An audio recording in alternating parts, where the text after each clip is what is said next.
está, senador Juan Ignacio Latorre? Buenas tardes, bienvenido a Carnaval. Hola, ¿cómo estás? Muchas gracias por el recibimiento. Saludos a todos los auditores de Radio Carnaval. Yo sé que el jingle malena nomás y poco presupuesto, senador, pero es con mucho cariño, ¿ah? Muchas gracias. Sí, muchas gracias. Está recíproco, es recíproco. Muchas gracias, muchas gracias. Para el próximo martes quizás a lo mejor lo podría tener con un megáfono, ¿ah? El jingle. Son los martes de la Torre aquí en Carnaval. ¿Usted, su salud, cómo está la familia? ¿Todo bien? Todo bien, gracias a Dios, sí, todo bien, cuidándonos, pero eso, sí, es importante que la pandemia continúe, así que hay que mantener la distancia física. Mire, el fin de semana justo estaba de cumpleaños mi hija, le celebramos ahí con un grupo familiar reducido, al aire libre, en un patio de la casa, pero cada uno a 1 metro de distancia, también con mascarilla, bueno, salvo sí, en el momento de comer obviamente no con mascarilla, pues es muy difícil. Y al apagar la vela también. Manteniendo ahí todas las precauciones. Sí. Claro, y para apagar la vela también me imagino que se sacó la... Para apagar la vela también. Claro, ahí arrancaron todos, cuando fue a apagar la vela, ahí arrancaron todos. Sí. Bueno, muchas felicidades pero es importante mantener las precauciones sanitarias porque el virus sigue dando vueltas. Sí, y felicidades para su hija, senador, en el día de su cumpleaños. Sí, el virus sigue, la pandemia sigue, y lo que sigue también es el proceso de campaña para el plebiscito. Estamos a, si no me equivoco, 19 días de un hecho histórico para nuestro país, senador. ¿Cómo va todo?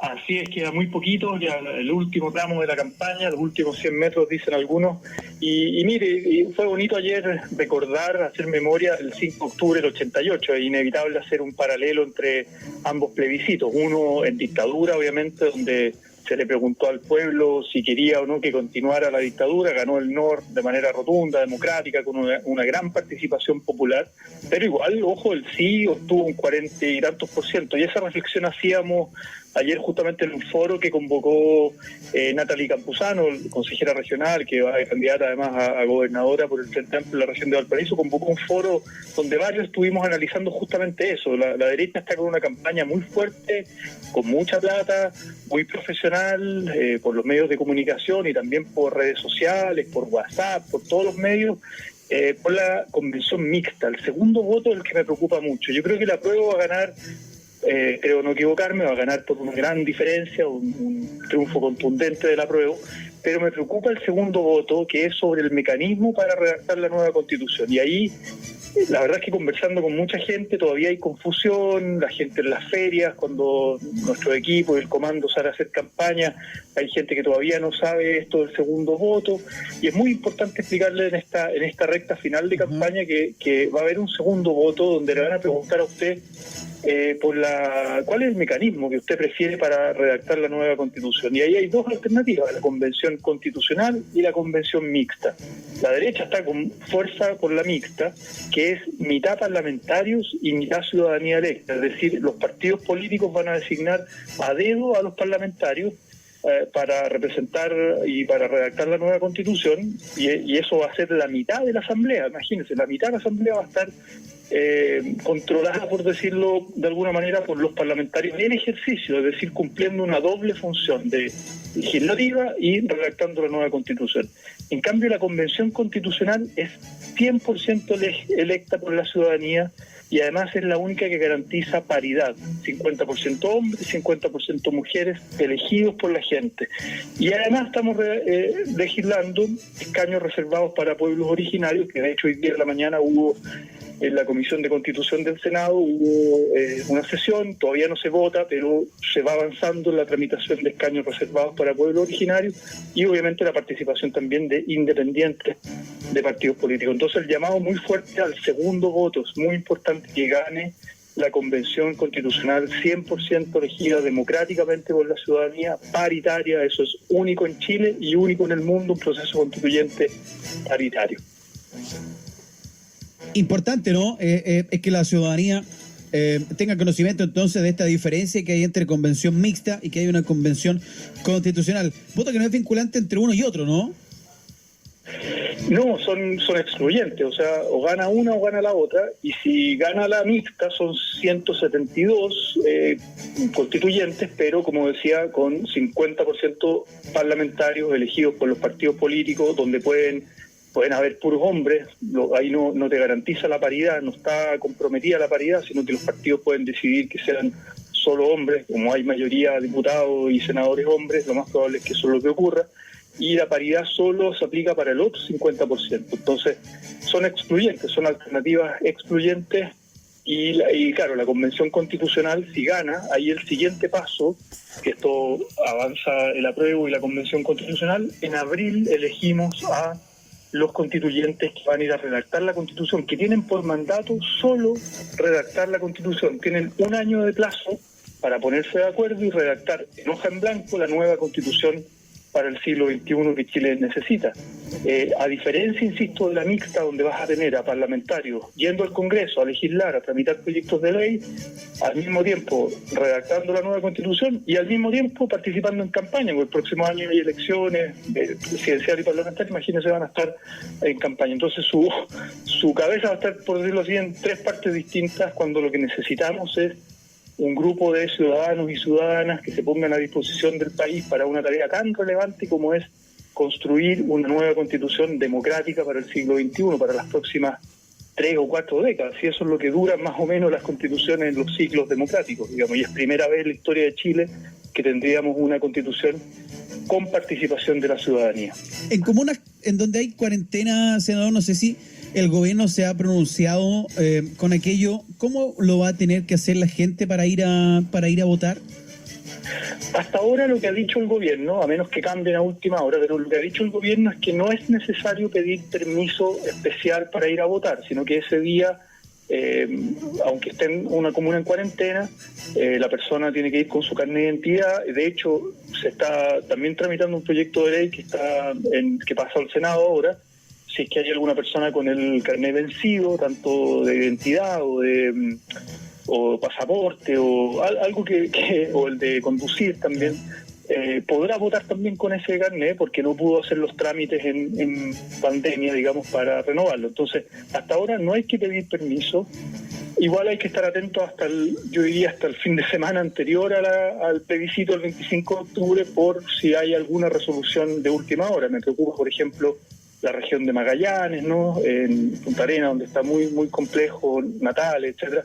Y acá en la región de Valparaíso todavía tenemos comunas en cuarentena, no sabemos si de aquí al plebiscito van a levantar o no, pero lo que han dicho es que no es necesario pedir permiso, las personas se pueden movilizar a votar, obviamente, y lo que es muy importante, todavía no está resuelto, y hacemos un nuevo llamado a las autoridades de gobierno, que es garantizar el transporte público gratuito. Nadie se quede en la casa sin poder votar porque no tiene plata, porque además estamos en una crisis económica, y que esa no sea una barrera, un impedimento en el fondo para ir a votar, que ese día sea transporte público gratuito.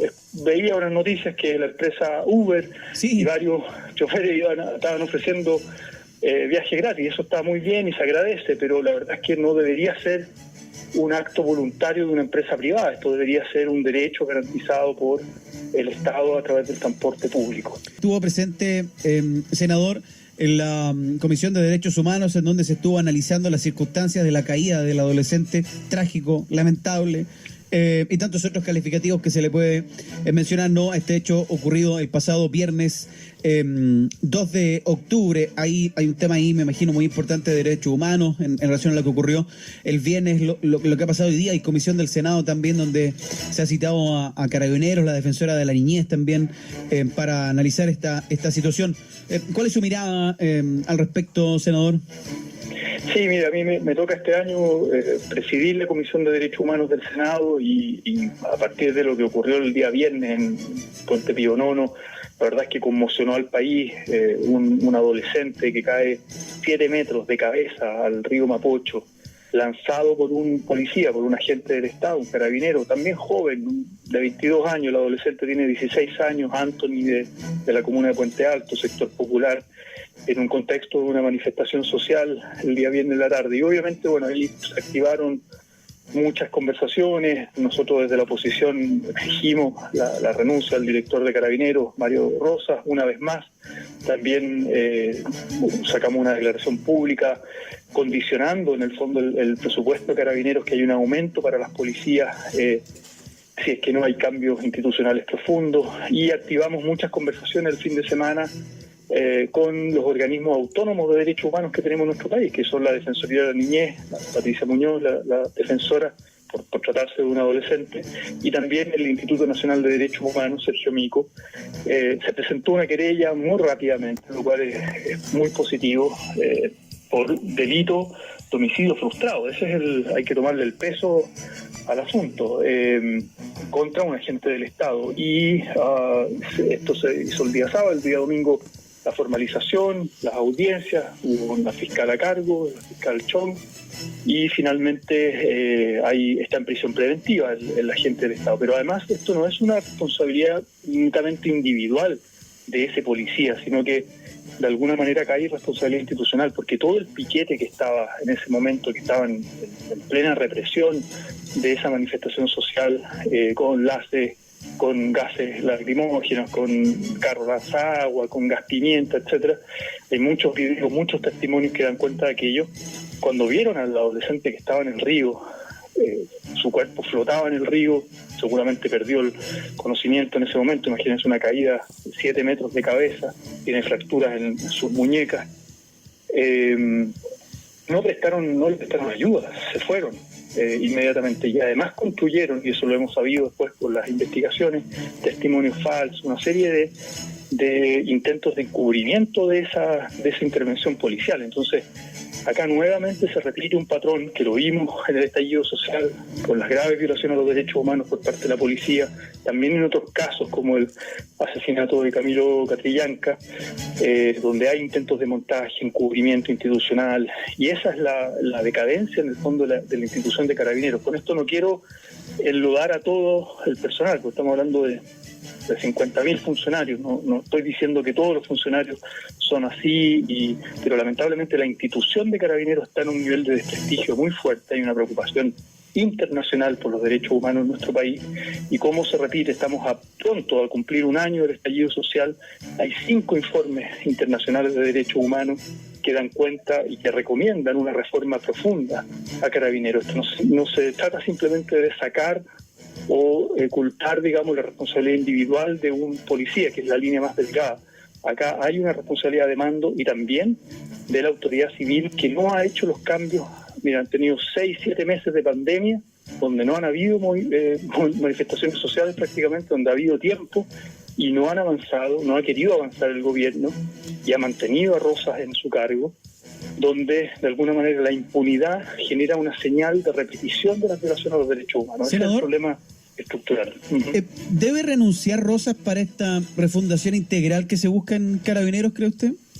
Lo que nosotros hemos planteado desde el Frente Amplio, desde la oposición, tanto en la Cámara de Diputados como en el Senado, es que Rosas es el primer paso, digamos, para un cambio profundo, es la renuncia de Rosas, de alguna manera, porque su comportamiento durante el estallido social y después del estallido social y ahora con estos acontecimientos es de alguna manera de justificación, de impunidad, de encubrimiento, de violación a los derechos humanos. Entonces, el primer paso es sacar a Rosas y generar una intervención civil con Carabineros para refundar la institución. Eso implica nuevas reglas del juego.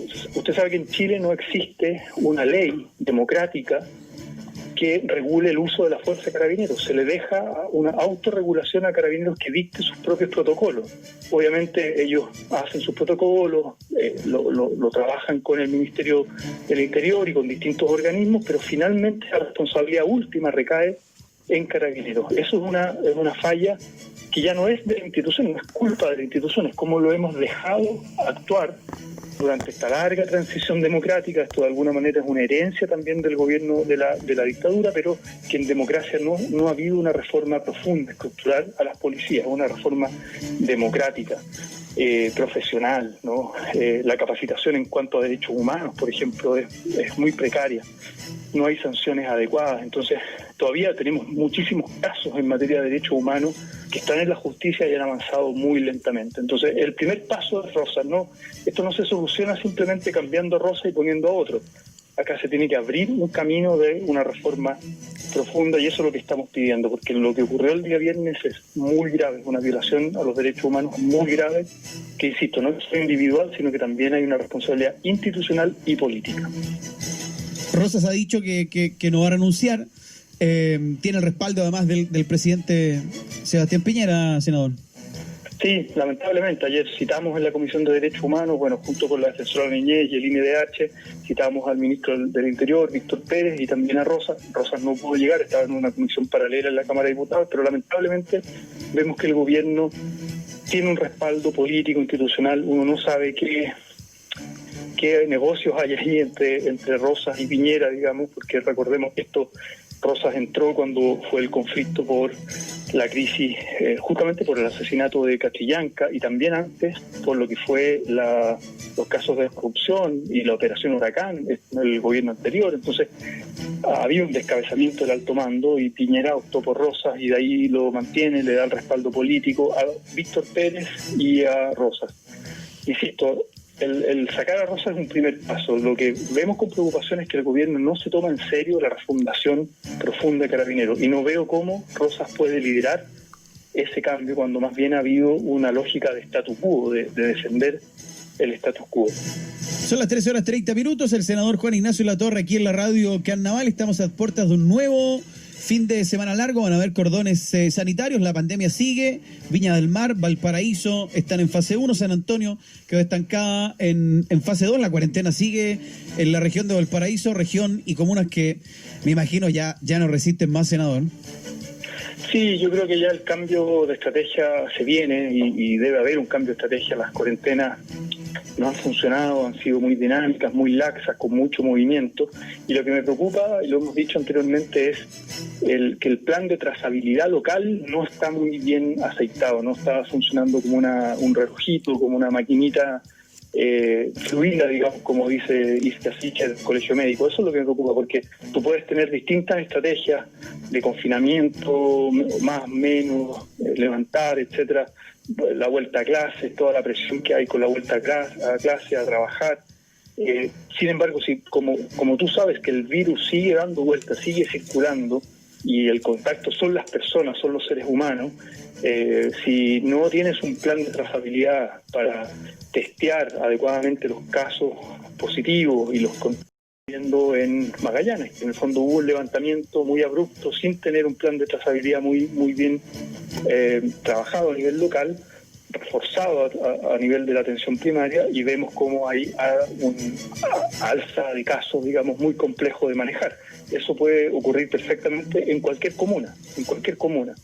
Entonces, claro, acá ya las cuarentenas no dan para más, como dice usted. Probablemente esa decisión se tome de aquí a algunos días más, de pasar de una fase a otra, etcétera. Viene el fin de semana largo, hay mucha movilidad, los autos vienen de Santiago, etcétera, pero me preocupa mucho que el plan de trazabilidad no está muy bien aceitado a nivel local, y eso puede producir también un cierto colapso del sistema sanitario. Esa es la preocupación que tenemos, y donde vemos, por ejemplo, la ley de presupuesto, que el presupuesto para salud, justamente para atención primaria, no hay un aumento significativo, más bien hay como una mantención, en algunos casos incluso hay recortes. Eso nos preocupa muchísimo, porque las señales son erróneas.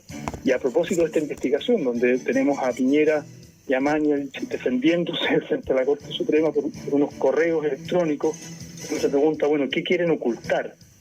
¿A qué le temen? Porque en el fondo, efectivamente, acá había un mal manejo de la pandemia, con información compleja, con información confusa para la ciudadanía, y que probablemente hay secretos que no quieran revelar por las responsabilidades civiles, penales y políticas que pueden haber para el presidente de la República y para el exministro Mañalich.